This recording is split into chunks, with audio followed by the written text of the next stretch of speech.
Careful not to compare traditional metrics such as the number of papers or citations or H-index across disciplines.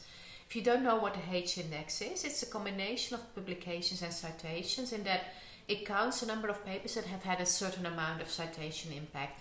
And the easiest way to explain it is with an example. A H-index of 10 means that you have 10 papers with at least 10 citations each. So the H-index can run from 0 if you have no citations at all to over 100. However, there are relatively few academics with H-indices over 40. However, all these metrics are heavily dependent on publication and citation practices within the discipline.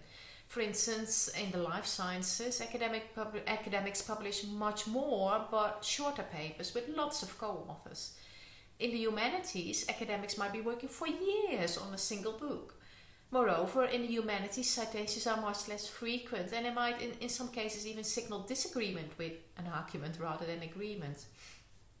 And when I was research dean, I once had a fraught discussion with a deputy vice chancellor, a medical academic, about the performance of our faculty of business economics, which he saw as mediocre. And he thought we should really double or triple our output to be taken seriously.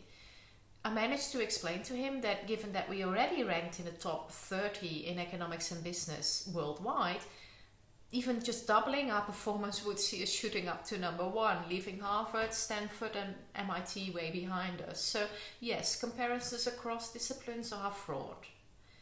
In my own field, which is business and management, academics write papers of 20 to 40 pages that go to 3 or 4 rounds of serious revisions and can take 2 to 5 years to publish. So we're very happy to publish 1 or maybe 2 good papers a year. And high-performing academics in other fields might well publish several articles every month, but they would be much shorter and they might be the product of a lab in which individuals only have a minor input in every paper.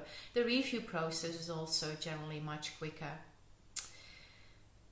Then junior academics often obviously have fewer papers and citations than academics who have been publishing for a long time. So comparing their metrics with academics at mid or late career stage is really unfair. So if you do want to compare across disciplines, you will need to use metrics that in some way compensate for this. I have designed one such metric, which is the individual annual H-index, which is created by dividing each paper's citations by the number of authors, calculating the H-index based on that, and then dividing it by the number of years that have lapsed since someone's first significant paper. For most people, it will be well below 1. For more detail, have a look at the blog post listed in the lower right-hand corner of this slide. And I've done research that shows that this metric provides comparisons between disciplines and career stages that are much more equitable.